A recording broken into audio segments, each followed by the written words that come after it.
Okay, I've got to find where all my people are on here. Where's the,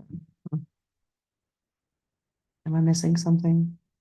Ah, chat, participants. All right, Tim, David Dennison, hello. Welcome to the Zoom portion of this class. And could you close that door, please? And anyone else who is joining us on the YouTubes, welcome to the class as well. I think I need to refresh this so I can see. Can everybody hear all right? Nothing's happening here. Yes. There we go. I gotta mute this. There we go. Okay, we are good to go. All right, and there's Davis. Let's let him in here. Okay, guys. Well, welcome. As you can see, I have a little bit of extra crew with me today. We've got Dan and we've got Cesar that are here today. They came to join me in Texas for a little bit, but Cesar is heading home tomorrow. We're all very sad. And so let's just go ahead and get this party started, guys. You know, we've got our disclaimer up here. Basically, none of us are really here to give you advice.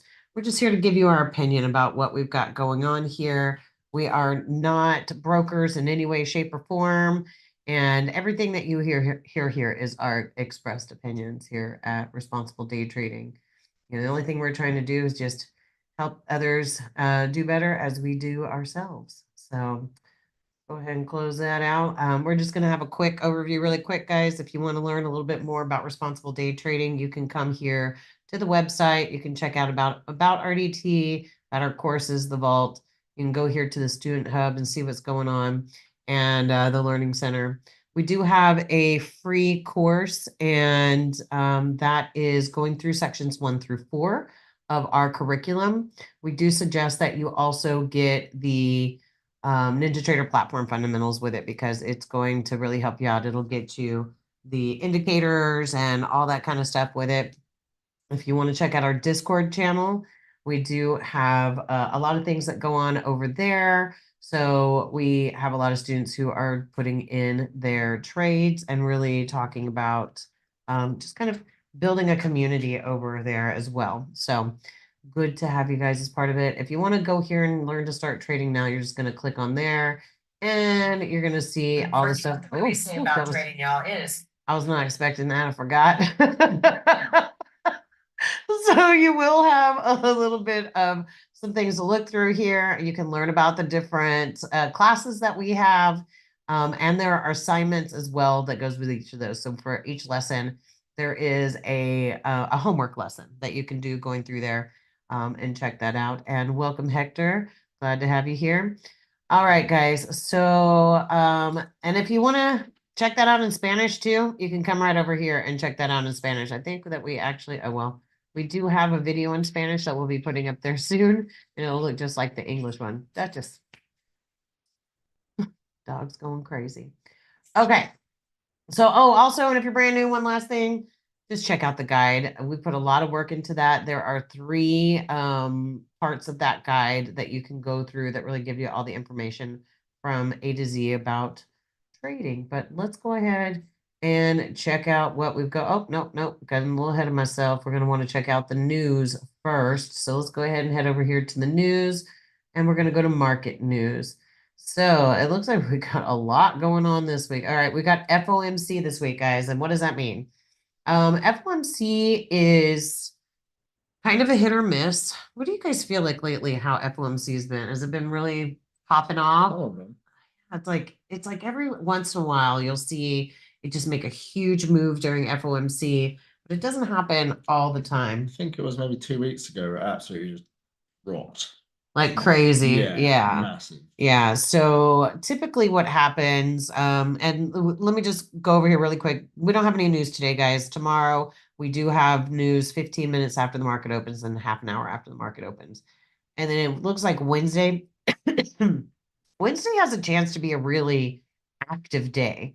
We have a lot going on from pre-market till 15 minutes after market opens to 30 minutes after to an hour after. And then we have FOMC at 1 o'clock. And with FOMC, what happens is Usually from, I would say like 12:30, 12 o'clock to 1 o'clock. And this is central time, guys, when we're saying 12, 1 o'clock. Usually from that time, it starts to just really slow down because everybody's anticipating what's going to happen with FOMC. And sometimes that can be a just huge pop that just would tear through any stop you have and keep moving. And sometimes you don't even notice that it's happened, you know? Sometimes it's not just right at 1 o'clock. Probably Yeah. it takes about 5 minutes, and you're gonna see a second high volatility that is going to take you out if you're not in a very good position. So it is the most recommended to wait a little bit longer for around 10 minutes till the Yeah. market slows down and gets a new pace. Yeah. I have to agree with that. Yeah. Like, I mean, sometimes it's 10 minutes after, sometimes it's half an hour after, and it's still moving a whole lot from FOMC. So, I don't necessarily enter or exit based off news, except for FOMC. That is the only time that if I know FOMC is coming around on Wednesday, I'm going to be really careful about my trading that day. Or especially around that time because things can just get wild and you never know. Um, so it's just, I mean, and if you're something like part of you profit, you may not exit, and it doesn't have to be something where you exit because of that. That's one of the reasons we changed that is because I don't have specifics around trading news. I don't get out because of news unless it's FOMC. So we made that decision with you profit to not include news as part of the rules. Yeah. All right, so let's keep going really quick. So Thursday, there is pre-market, so that's an hour before the market opens. Friday, you've got a few things going on an hour before, 15 minutes after, and half an hour after the market opens. Guys, just remember all these times you see here are in Central Time here in Texas. So, just if the market opens for you at 9 o'clock, then that happens an hour after here. So. All right, so let's go ahead and get this started. Let's check out the market. So first thing we want to look at, guys, is our daily chart. So when we're looking at our daily chart, and I'm going to pull this back just a little bit so we can really focus on what's happening right here.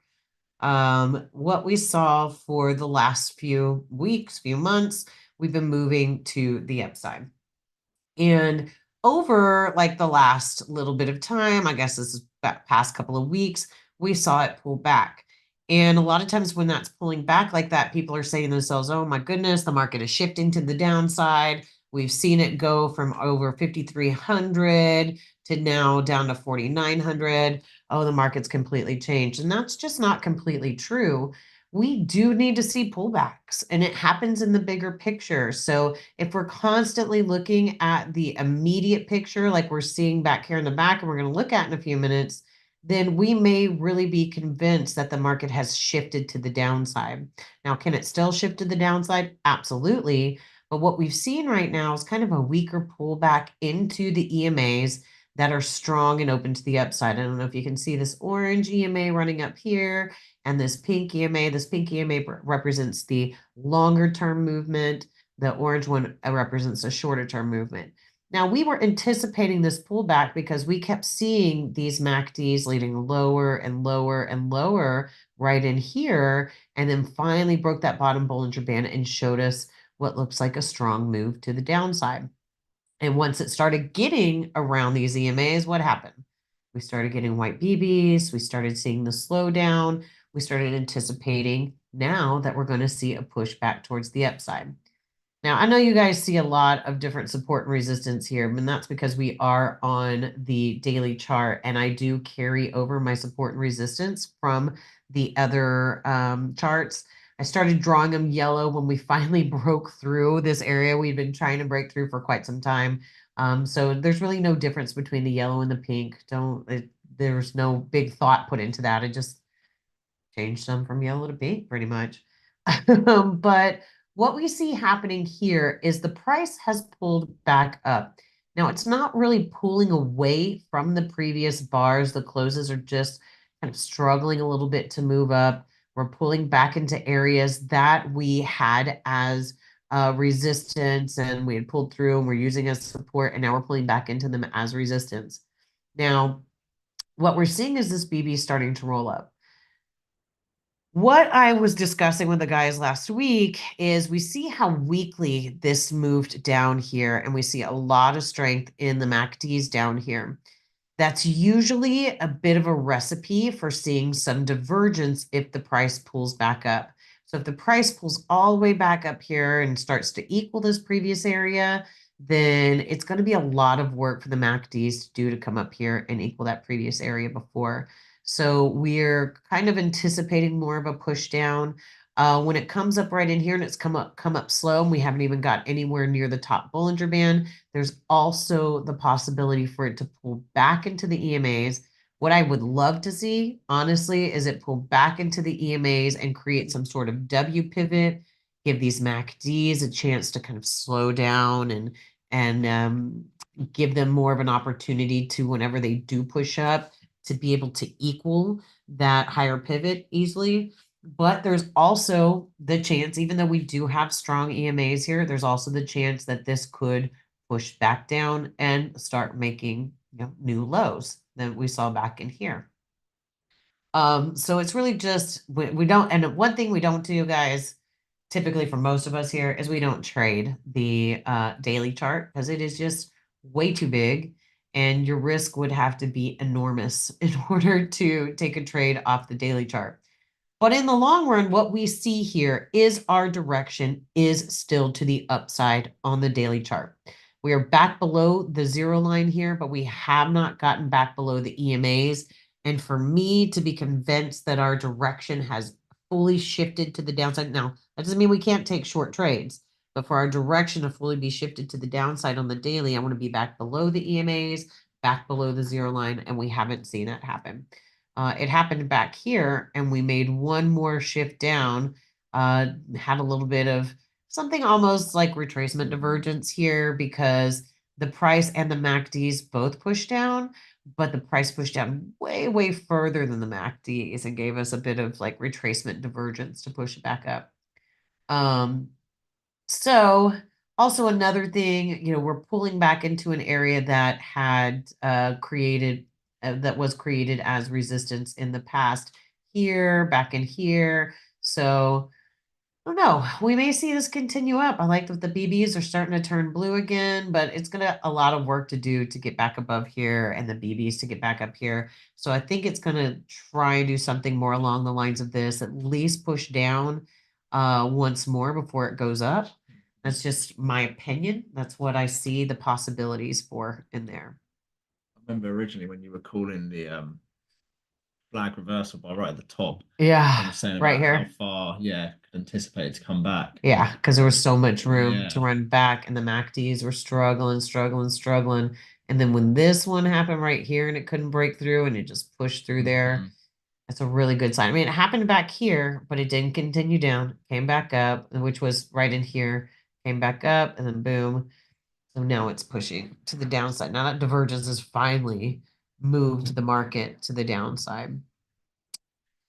Okay, so that's our daily, right? Let's go ahead, take a look at the 28,657, which is our next biggest chart that we will need to go through. All right, so 28,657 is not giving us a lot of hope in the move to the upside right now. We have some distance back to these EMAs, and I think it's got a good chance to come back to them, especially looking right here where we haven't even pulled up to that top Bollinger Band, haven't looked at the possibility for breaking through it just yet. Now, these are weak, so if it decides to pop up and pop up quickly, we can definitely see that happening. But all these moves to the upside right here, and it's not crossing these top Bollinger Bands, and we look like we're trying to roll outside right here. What it looks like it's trying to do, and this is just from, all the time I've spent with it and what I've seen the possibility of happening, is popping back down and possibly getting back down towards this EMA right in this resistance area to give us another area to pop back up. EMAs are opened up to the upside, which is a good sign. I mean, it could even do something along the lines of this and push back down a little bit further.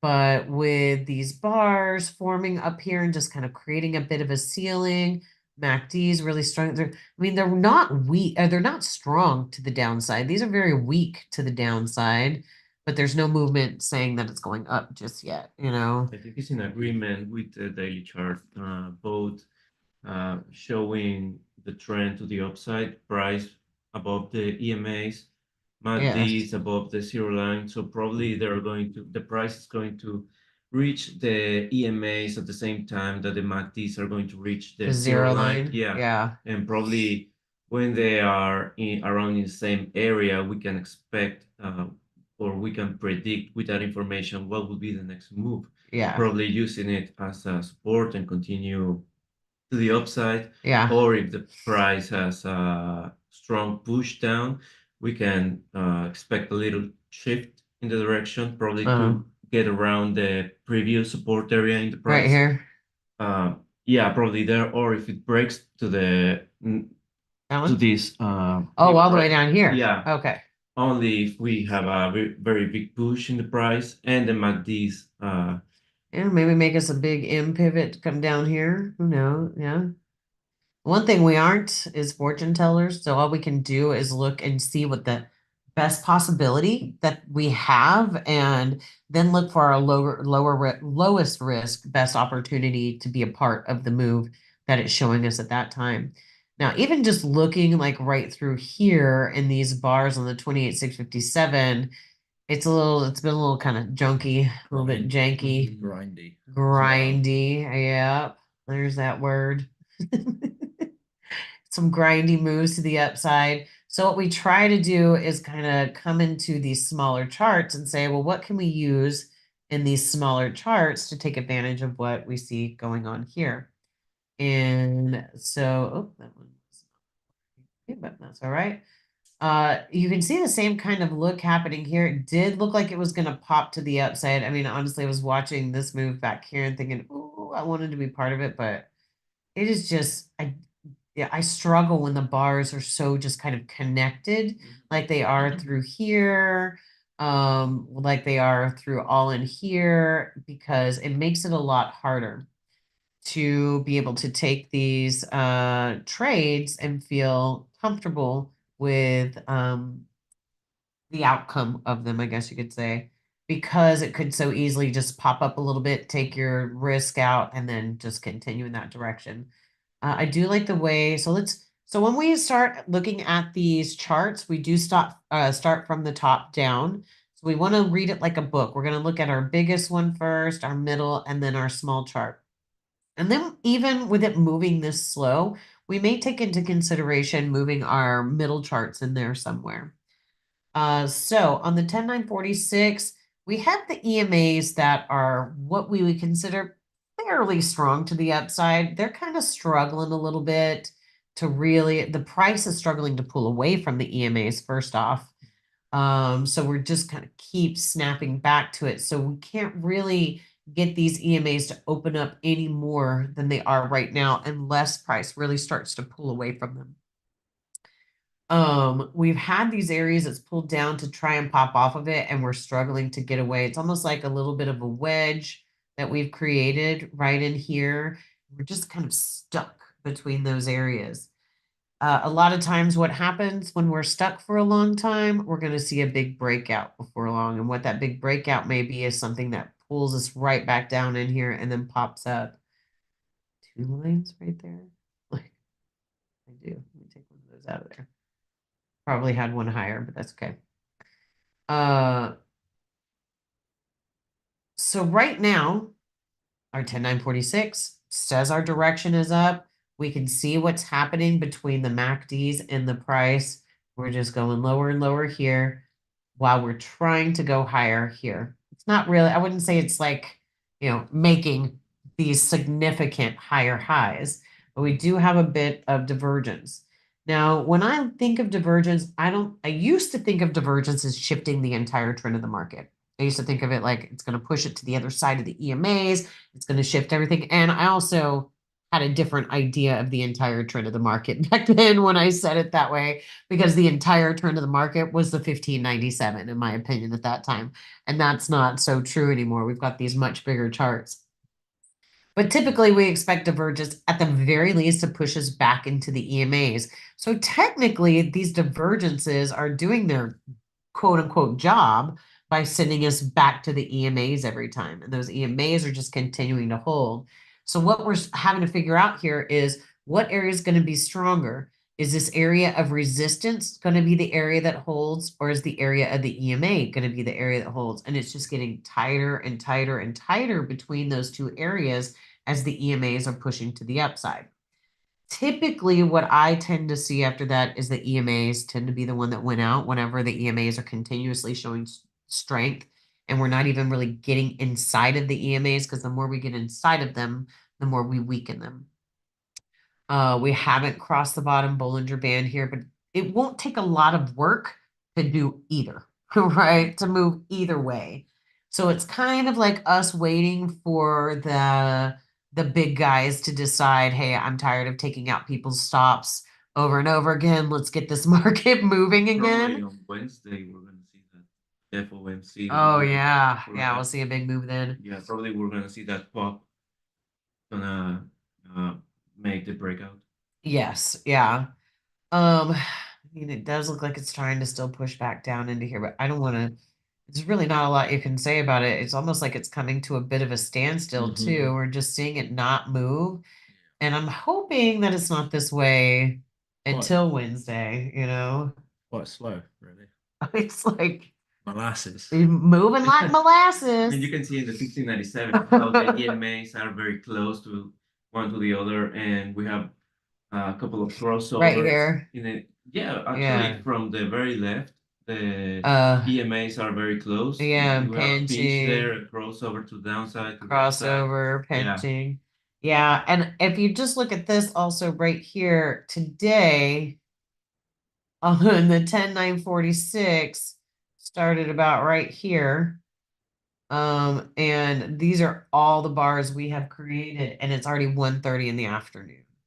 So it's just telling us that it's been a very, very slow day. Now, for me, responsible day trading is just as important to learn when to sit out as it is when to participate.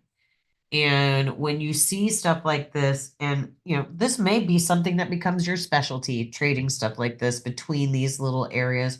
And if that is you, I'm more power to you. I am there to support you through all that, but that is not my superpower. My superpower is to wait until it breaks out of these areas and then gives us a really beautiful pullback into the areas and take the trade.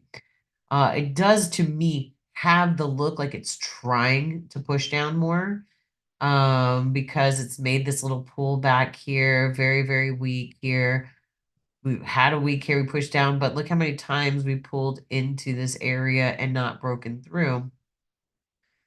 Is it a strong area? I would say no. So it's really at this point just kind of a bit of a watch and wait to say, okay, is the EMA going to be the one that wins out, or is that area of resistance going to be the area that wins out? And I wish I could be that fortune teller and tell you. What would you do in this situation, Dan? Just the look of the higher time frame. Yeah. I'm expecting a bit of a deeper pullback. Yes. Just because of how it's just grinding, losing like momentum. To the upside. Yeah. Yeah. It's just stalling out. I feel like the area that we're at now on the 1597, it's kind of like an area where you can find yourself trapped in it, especially just starting out to trade. Yeah. You can see that the beams are slowing down from the 1597. So you're thinking, oh, okay, we could be going long, but it's one of those ones where Here where yeah, it's getting weak to possibly roll up. yeah, I got that's you. as you're starting out, you could be thinking, oh, we're going for the slow and roll. But it could either be the slow and roll, or it could be a retracement divergence to the downside. Right here. Yeah. The pull back and the push down. But so I'm looking at the 233 at the moment to see if we meet those lows, is there going to be a divergence? And then I'm seeing if that divergence is going to win out to give us a pop up. I personally, if I was looking for a trade, I would want it to be popping up from this area, and then I'd be looking for a short back into the higher time frame EMAs. But I wouldn't feel comfortable entering a long, just especially with the price action on 1597. it's just a bit janky, a Yeah. bit gross at the moment. Tim, have you trade today? Tim or Dennison, Davis, any of you guys? I know that Cesar did, and he got 10 points this morning, which is more power to you. Where were you trading at? Right here at First Open? Yeah. Did you do a long or a short? I was looking for a long. I took one, but the pullback stopped me out. And then I saw the real signal that I was looking for, and I took that long. I was 5 points target and then 1 point break even. Okay. Then I saw the opportunity for a short. I saw a divergence. And since, Right here? yeah, probably right there. But since I saw that the trend was going to the upside, I didn't push the second target too far. So I just went for 8 points for my third trade, and that was it. That was Nice. 10 points total for today. You put it in Discord, right? Yes. Good. I Okay. traded Oh, I see some from Dennison in there too. Dennison, 2 trades, one 5.75, another one 5. Oh, another one for 5 total? No, you got 10 in total. Oh, Yeah, 10.75. okay, so let's look yeah, at. he has been doing a very good job. He has been sending I know, some I'm very trades and- proud of you. Oh, he left and he came back. I see Davis traded the MNQ. All right, so let's look at them really quick. How about that, guys? Or do you want Make sure you pull it Yeah. across. How do I do it? Just grab the toolbar at the Oh, top do the whole thing. and then just pull it across into this screen. Whatever that means up there. Yeah.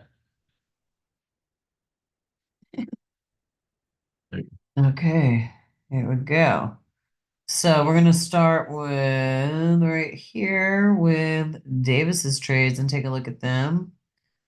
Nice, Davis. You took a short. Got out plus 67 ticks. Dang, you did 143 ticks today. Took a short here. It's a little late in the move. I mean, you did have this divergence here. You probably just got a little excited and thought, oh, maybe I got out too early and wanted to push it just a little bit more. Especially after that big old move. Yeah, after this big Yeah. move, it feels like it should go down more, but that divergence, like it could still go down, but that divergence told us it was going to at least pull back. So when it doesn't cross that bottom Bollinger Band and it pops up here, that's what you can do to get it. And I don't know how fast it moved. It could have moved like crazy before that. And then so he turned around, took the long trade. Did you take 2 entrances there? Can't make these bigger, can you? Was you it can targets? open in browser, the left bottom corner, Aha. so you can zoom in. Okay. So it looks like he took 2 entries. Boom, boom. Took the exit there.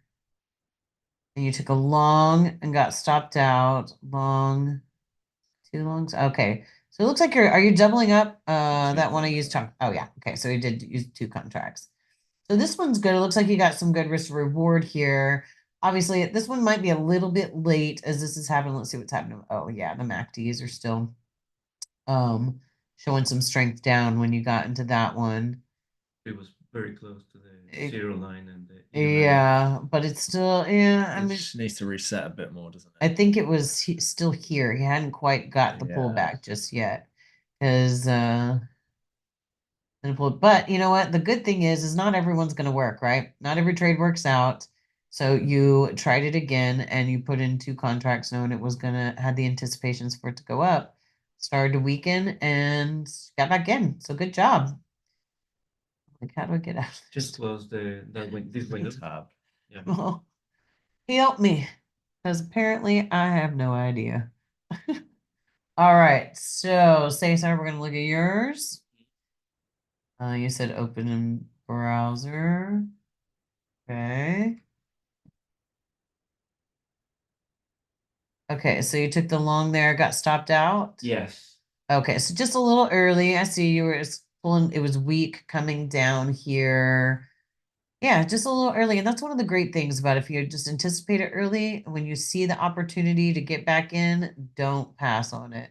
And that's as big as it gets, huh? And then you got back in here, took the exit. Yeah, Oh, you did 3 exits. No, No, no. 2 exits and an entry. correct. Okay. It was the first one is the first target that I got. Uh-huh. The second one is my break even. Okay. And then I saw the divergence for a Right short. here, took the divergence Yeah, there. and Okay. I didn't want to go too far because That's perfect all though, the right into the information. EMAs and Yes. then take the exit. That's perfect. Yeah. I mean, and even this pullback is enough that if you really wanted to continue with it, it would have pulled back far enough that there's no reason in staying in that trade and waiting for it to pull back and take out some of your profits that you have. Yeah, very nice trading, Cesar. Thank you. And says nice trading, Thank you, team. Cesar. Okay, well, let's go to the next one, which is Dennison. I saw he was in. Okay, we lost him for a second, but he's back. All right, Dennison, let's check yours out. All right. So 2 contracts. All right, took the short. Oh, I love how you're showing me where your risk is when you get in now. That's something that we talked about adding in there so that he can have a better, he can have, Gotcha. so we can follow along with that a little bit easier. That's good. I mean, it does feel like a little bit of a late entry, but I do like this little pullback here. This probably would have been my next one, and I like how you pulled your risk in right behind there also. Whoa, look at that. It just dropped to the downside. We'll look I at that in a guess second. he was expecting that bar to close where he had the entry, and he saw some strength to continue to the downside. Yeah. Like eventually you want to try and get it whenever you have this pullback right here and it's starting to move, but that may be what you were looking at, just got in a little bit late. And I love your exits down here, down at the bottom. Those are beautiful.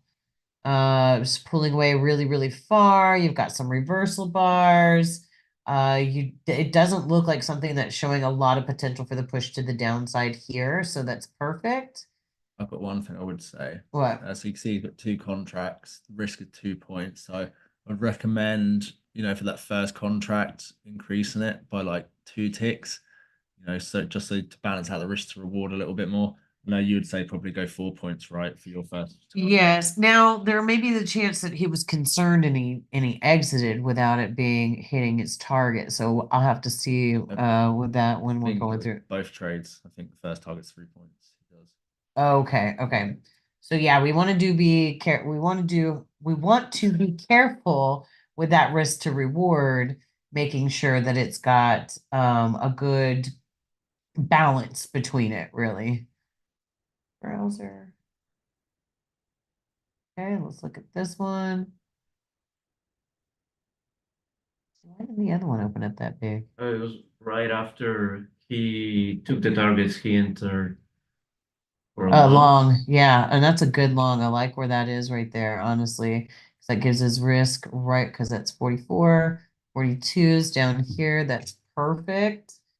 And it does look like a little bit of an early exit as well here. So we're just gonna need to talk whenever we go over your trades next and make sure that your risk to reward ratio is good.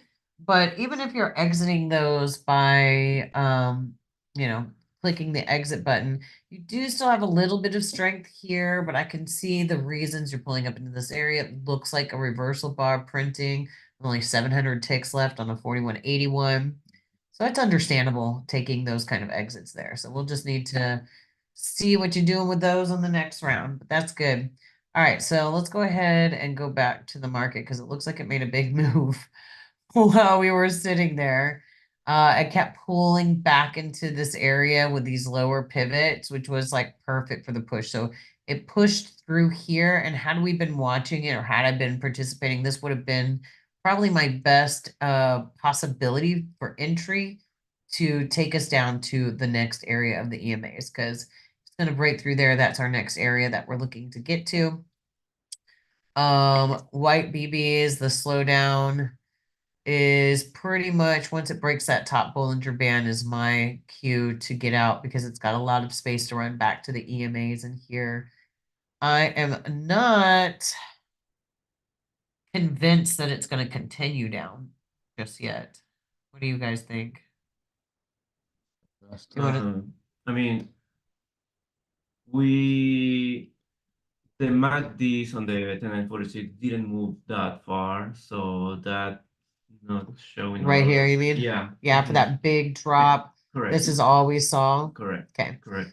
So I will expect the price to stay there for a little bit, make a little more accumulation, okay, and then wait for example, can I have the mouse? absolutely. Like what we were seeing before around this area, you can see all the time the price was bouncing right here and then break to the downside. So I will be expecting the same thing because we already have this run.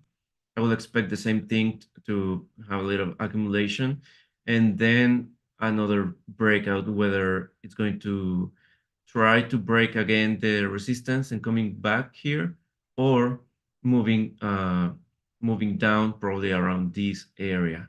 Yeah, But right now, I don't have enough information because 10946 is telling me more down. We have BBs with a lot of space between them, but we can see a lot of white BBs here. We have even a divergence in this area to the upside. So at right now, I don't have enough information. I have mixed signals in these three charts. I really wanna see what that current BB in the 10946 being the second BB to cross the bottom Bollinger Band is gonna do and see if it stays separate or if it's gonna squeeze up next to it. Mhm. So right now I will wait until this area right here, this support and uh, resistance, Is broken. yeah, it's broken. And after it's broken, look at the MACDs and see the intention for the price, where's next to go. Dan's turn. So for me, Oh. I'm like Lindsay said, really paying attention to he's- these BBs. Are they going to pick up the pace? And as we normally are looking for divergences, at strong areas. So I'd be looking at my 1597 to see by the time we get down to this area, are we going to have some kind of divergence? You need to think to yourself, if we push down there on the 1597, how's that going to impact the BBs over here? So by the time we're pushing down, if we do it soon, then the strength from these BBs could just pick up and we could just drive straight through that area. But I mean, It looks like it's trying to pick up that strength. It's gonna make it through this. Yeah. The point to that. It's gonna make it through that support for me before we start considering it. And it's like still sitting at that EMA. but just the look of the price at the moment, I think it's just going to mill around for a little bit. He But loves making fun of the things I say, but now he can't help but say them. yeah, especially being in the middle of these Bollinger Bands, I'd feel more comfortable putting towards, either the upper one or thinking about a move down. We have got strength in the EMAs over here, potentially some kind of head and shoulders look in the price action, Yeah. but it's kind of just out here. So I'm not really comfortable taking the trade in either direction at the moment. Agree. Like it has that look to it where it would need to go more down, but it's just got so much to break through. I have to pause this because I gotta blow my nose. Excuse me 1 second, folks.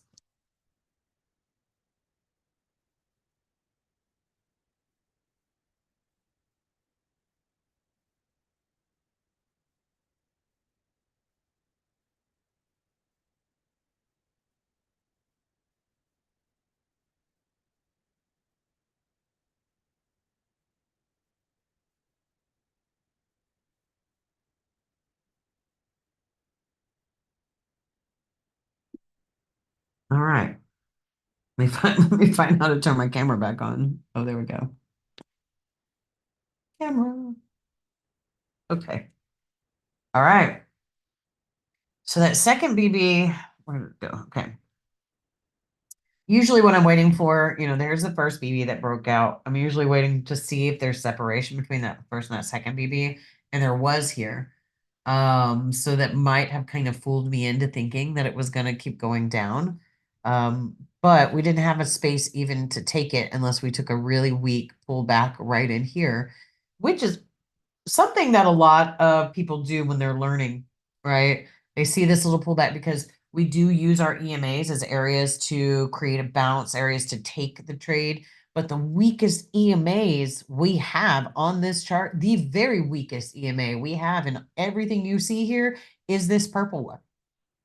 That is based off the shortest amount of bars back. So that's our weakest EMA. So don't always anticipate that one to be the one that does it. Can it help us take trades? Absolutely. We've got a strong trending market and it's got areas that it pulls back into these EMAs. That can give us an opportunity to take that move and have a place to put our risk and feel comfortable about it. But whenever we see something like this, we want to see really our bigger tick charts, especially our 1597, have the move and then have the 233 agree with it and give us an area for low risk. So we can't rely heavily on our smallest tick chart. And I think that is where not just new, but even traders who've been around for a while make that same mistake, is they'll see that smallest chart and see that movement. And, I've worked for other companies in the past, and some of them said, part of the rules were every time you pull back to that EMA, you take a trade no matter what, which means number one, you're trying to tell the market what to do instead of listening to what it's telling you what to do. And number two, you're just not paying attention to anything else on the chart. Because if we pull it back to that area and we've got MACDs strong against it on our bigger charts, it's going to get run over for the majority. I mean, there may be some freak thing where it turns around and goes anyways, but it's going to get run over.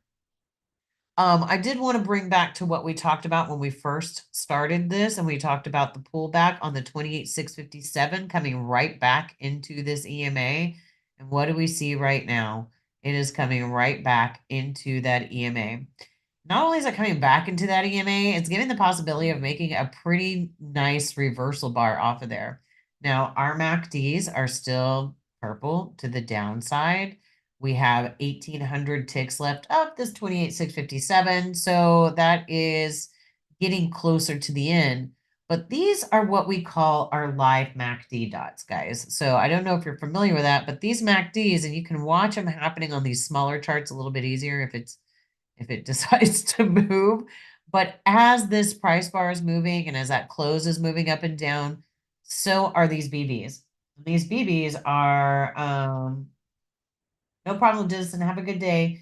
These BBs are the only thing I see to be the only thing that is, what's the word I'm searching for? Not immediate, but not lagging.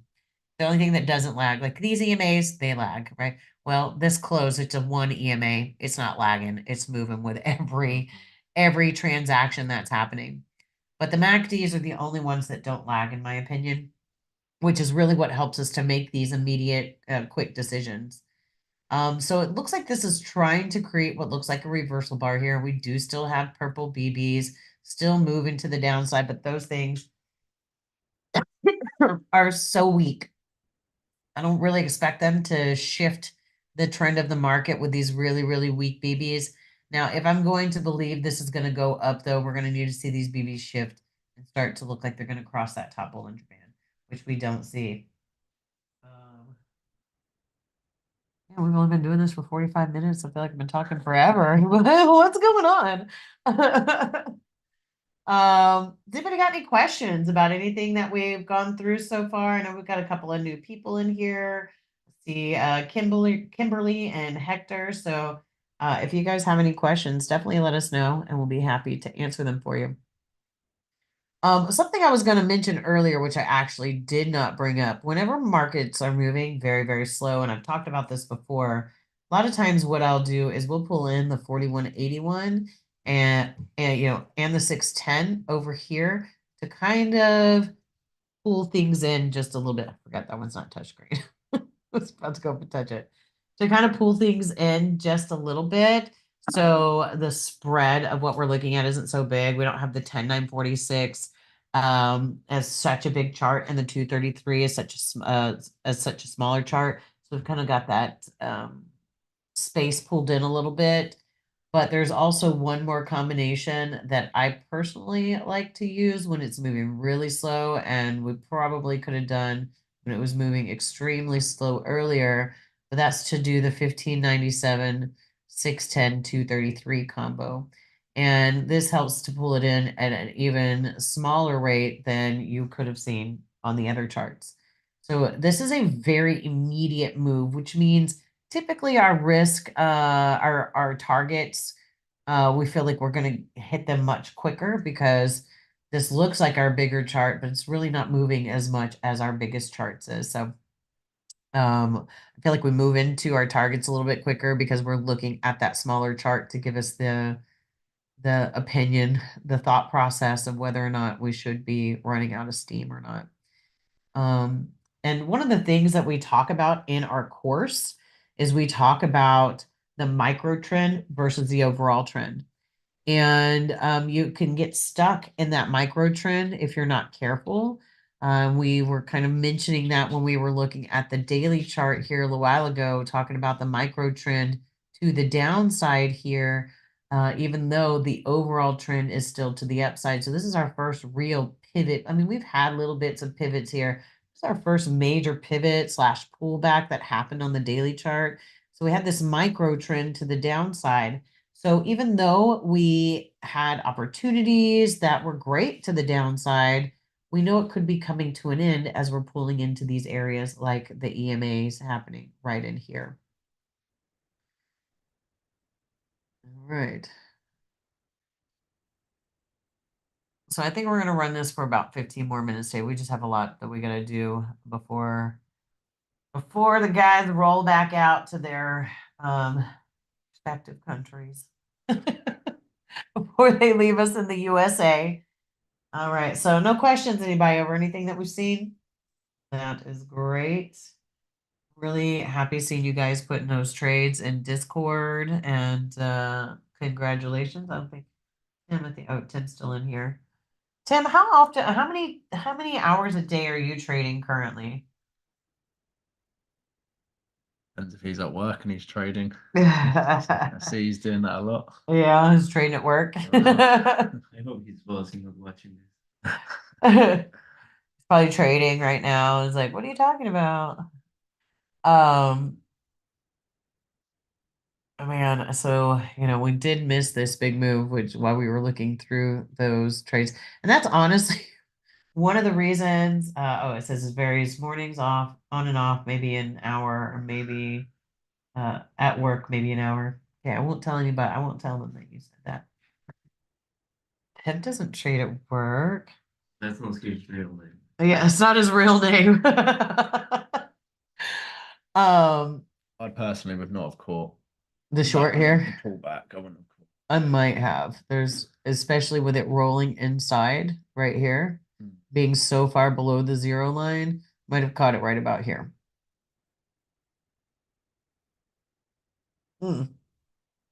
But there's also a very important concept with this, thinking about, when you are dedicating your time, like, whenever Tim trades in the mornings or an hour at work or whatever it may be, whenever you're dedicating that time to trading, it is pretty important that you are not involved in anything else. Some of the things that keep me from trading, I feel sometimes, is my mindset going, man, I needed to check that email. I forgot to look at this. I need to let the dog out. I need to do this, that, or the other. And all of that pulls your attention away from trading. And trading, especially with the way that we do this here, is about being immediately in the moment.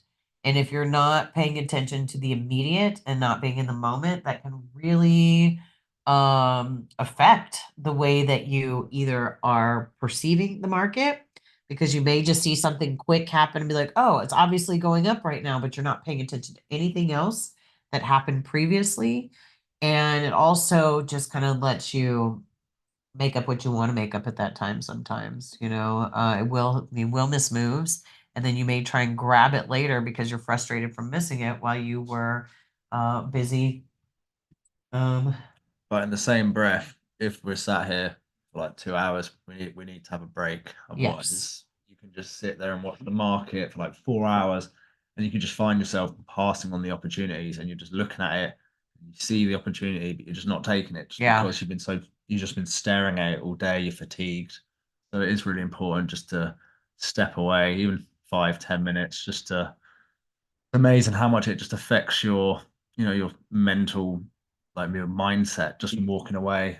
Isn't it funny how 5 staring minutes. for 2 hours is considered the whole day for us? Yeah. Gosh, I've been staring at it all day, 2 whole hours. Right now, we can expect a little bit push to the downside. Yep, I think you're saying the like price might be using that EMA as resistance, and you can see on the 10 and 46 how far the price went, and the MACDs are not even showing any change. Yeah, So probably it's going to be coming back to the previous area of support. Yeah, around Yeah. there. and then push back up. I would like to see that. I think it might pop The up again. price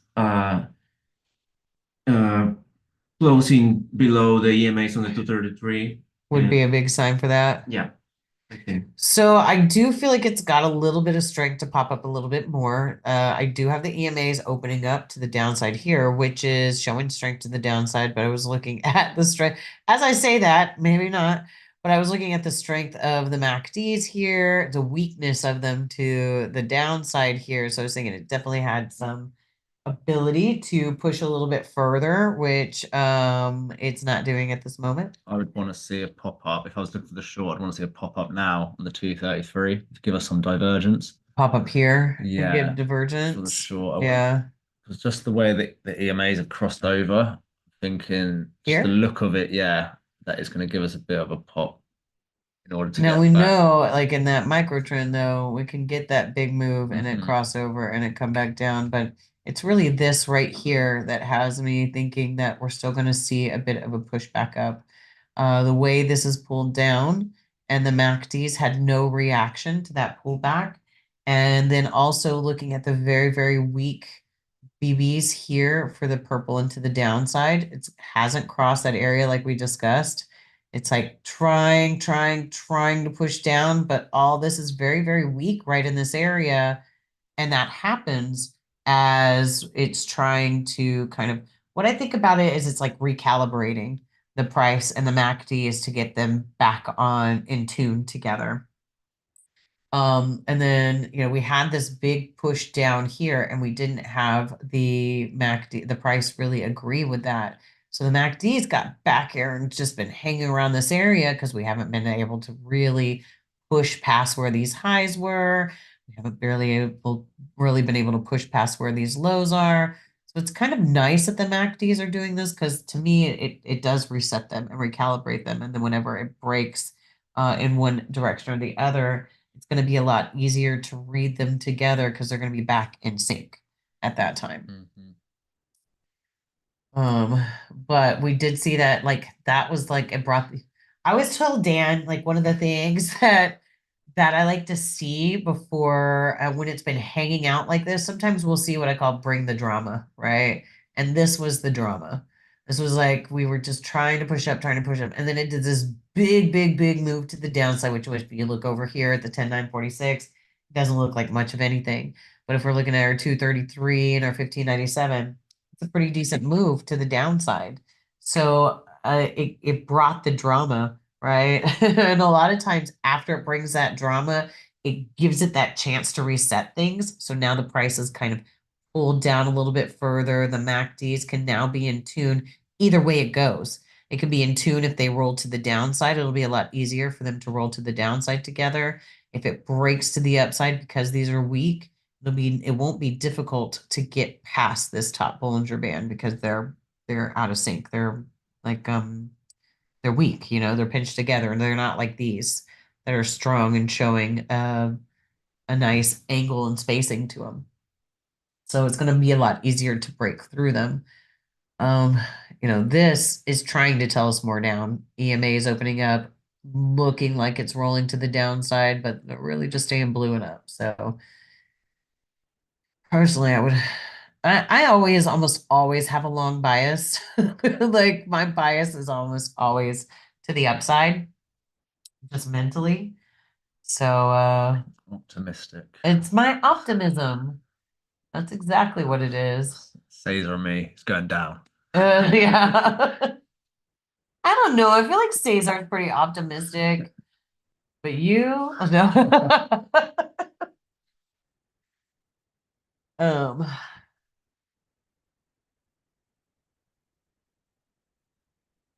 yeah, nice little pull up there. I mean, we have that divergence that Dan was mentioning on the 233. Here. And the most recent pivot. The most recent, yeah. Oh, here. Yeah, that area. Now, what is that? Is that divergence or is it Potential potential for divergence? That's potential. Until it makes the Yeah. shift. So we have a difference between divergence and potential for divergence. You know, as long as these MACDs are still moving up and haven't rolled down, it's still potential for divergence because they can still continue to push up and equal this previous pivot. And if they equal this previous pivot, we no longer have what I call traditional divergence, which is just, you know, prices leading higher, MACDs are leading lower. But it may be something along the line of what we call retracement divergence, which means that they both went in the same direction, but one of them could not reach quite as far as the others. Usually the MACDs can't reach quite as far as the price did, even though they both made new highs or new lows. So, you know, it's right now we had the potential for divergence because as soon as price reached this high right here, that's the potential for divergence. The MACDs are leading lower. But if the MACDs continue up and equal here, no longer divergence or no longer potential for divergence. And that is something that, you know, we teach how to see the difference between. And you have to recognize that you're doing, if you're trading and you're using the potential for divergence as an actual full-on divergence, because it can get you run over if you're not paying attention to the fact that it could still catch up with it. If we get a flag on 1597, I think we're gonna get a bit of a push down. Here. The only thing I don't like is just for the short is how the EMAs are opening up and how the price has just hung out. Oh, it tried to make a reversal Oh, bar it so close. But that close would need to be back here to be an official reversal bar. Yeah, it'd be an uncomfortable spot, like taking it. Yeah. I think I don't like it's just how, you know, just how Yeah. price. So a lot of the time when price is going to continue, we get this like hanging out. Whereas for a nice divergence, I like to see a bit of a sharper push. Uh-huh. So like more sellers coming in and then a sharp pullback for the short. Whereas this is just hung out and just trying not to say milling around, but just what it's It's doing. hanging. It's just been hanging out and then just carrying up, almost like how you get that grindy action sometimes and it just keeps going. Yeah. That might be a big old reversal bar coming in now. Big old. Big old, yeah. Big old I'm reversal. telling you, we're gonna make him Texan if it kills me. A big old reversal bar. Next thing he's gonna be say window seal. Mama, it's in the window seal. All right, guys. Are there any questions about anything we've covered? Because I think we're gonna go ahead and shut this down here in just a few minutes. I need to go take some cold medicine. Never going away. Tim said his wife just made fun of him the other day for window seal. I honestly thought that was the word for the longest portion of my life. And they're like, window seal? Oh, It's sill, window sill. I really did. I thought the word was window seal. And they're like, no, it's window sill. You silly Texan. Okay, so it's trying to make divergence here. Now, I would consider this divergence at this point, right? Yeah, and then, whoa. What is today? Is today FOMC? I said it was going up and it's going down. She said arf arf. Oh, for the seal. Ooh, so that first one wasn't the flag reversal, and it could have potentially got you stopped out. There's no way to catch that one when it took off the way it just did. Is there some new? Well, it said there was no news today.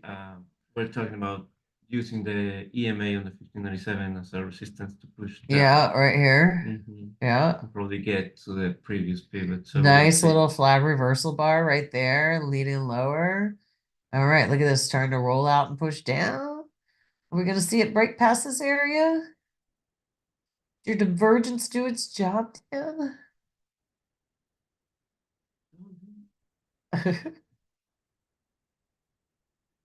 You even stopped out, bro. If we tried to take it have- right, I have we'd checked probably the take it tech right bar. here, right here. Yeah. Yeah. Well, I didn't see any flag reversal over there. True, true. Wow. Well, you might have got in a double bot, mate.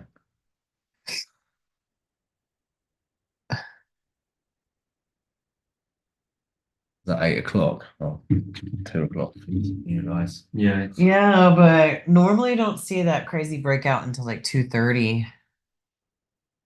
Now that's the drama, I guess, huh? Well, we pulled back down into here. We still don't see a real strength happening here. Let me spread this out just a little Yeah. more, maybe a little bit. We got some divergence, potential for divergence kicking right up in here. We got some divergence here for sure. 10.46. It was like we were seeing before 10.46 with that pullback. And the Here, price, yeah, MACDs didn't show any changes in color. yeah. And like this one, where is it? Let me show you 28,650. Come with me. 28,657. Come with me. And we'll see. So those BBs didn't start to roll there yet. Woo, doggy. And come back. This is the space you're looking for, huh, Cesar? Yeah, the previous support, and it matches with the EMA, so probably it will be a good area of interest. So what I'll do, just so we can see it for later. Oh, I forgot I made those solid for for a lesson.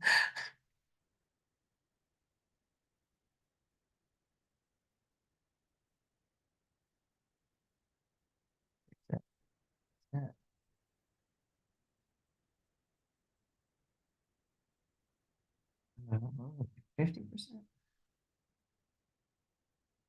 Oh, that's like it out. 10. Yeah. Whoa. Yeah, it's fine. I don't want it to be too big on these charts either, Mhm. since I drew it on the biggest chart. Wow. Yeah, Nice little this pull time- dunks. Yeah. Oh, I haven't seen it moving like this in a little while. That's pretty. Potential for divergence out the window. Boom. And these divergences just got slammed through. Nice. My brain back here could not get off the lungs.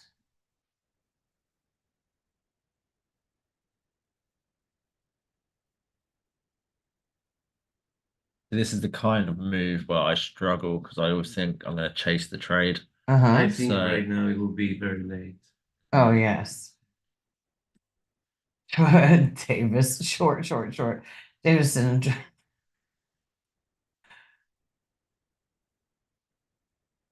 And I gotta tell that 1 year ago, I would not be able to trade like this or see the market Yeah, like I'm looking at right now. yeah. I mean, the including the EMAs, the MACDs, and multiple charts has helped me a lot to see the market in a very different way Yeah. and to try to predict these kind of movements. And most of the times, being right. Yeah, you have been doing a really When good the job. I'm very patience- proud of you. When the patience helps me, Yeah. You're not being stubborn. and Yeah. I'm not being stubborn yet. That is the hardest part, that we can see it and understand it, but when we're stubborn and trying to make things happen, I mean, something as little as having like a bad day outside of the market and then coming and taking it out on the market can really just, Humbled. yes, very much so. All right, guys, I think we're gonna go ahead and wrap it up for today. It does look like it's really trying to push down further at this point. MACDs are showing strength down here. Man, the direction is really trying to shift down here. I would not consider it shifted to the downside yet because I like to see a bar that's completely pulled away from the EMA. We haven't seen that yet. And then the next bar needs to close below that.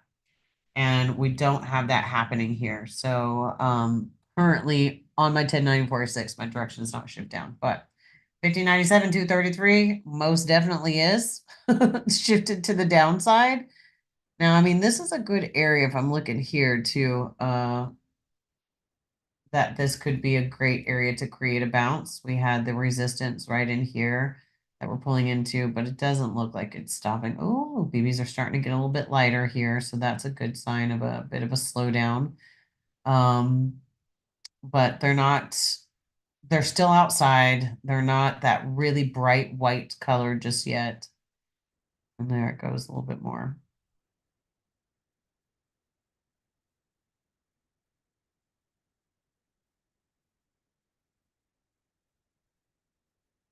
You still sit here and calculate how much you could have made in No. points. Never. I used to do that all the time. Like, oh man. No, I never do that. I mean, I understand the idea of doing that, but I think there was a time where I did, okay, yeah, from here to like, here, oh, from here to yeah, here. could be up like 7 points by now if I just taken the entry and No, I try not to do that to myself anymore. I actually like if I see myself getting frustrated for not taking trades, a lot of times I just shut it down because then I'm gonna try and force trades. So that's the difference there. All right. All right. Has anybody got any questions over anything that we talked about, went through today? Anything like that? Not. I'll go ahead and call it a day so that we can got some things that we have to record with our faces on it today. So I gotta go take care of that. Hence why I've got some makeup on. Normally I'll get to see me just fresh out of bed. And so but all right, guys. If y'all have any questions, self-sabotage. Yes, it is definitely self-sabotage with that kind of thing. Because I'd be trying to take a short right in here saying, oh, I didn't get in before. And it's way too early with all those MACDs popping up and what's happening here. So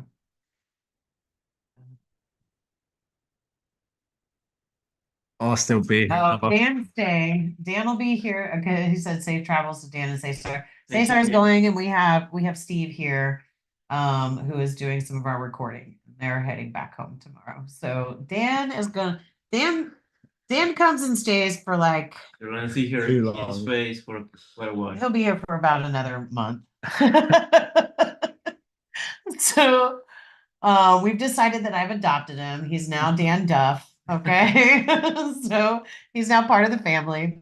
Getting his Tim allowance. says, I need to come party. Oh, Tim, you have no idea. You're welcome to come. Just make sure you get lots of rest before. So, but yeah, next time we do an in-person, we had to put off the seminar a little bit this time, but I think we're gonna try and do it in person next. So, and we're gonna probably do it closer to the scholarship. So hopefully you can come out to that, Tim. We would love to have you out for all of that. So All right, y'all. all right, y'all. That we're about gonna wraps call it up. there. Yeah, that about wraps it up. You know that we look forward to catching you on the On the profitable profitable side. Oh, so cringe. All right, guys. Have a great day, and we will catch up with y'all soon. Right.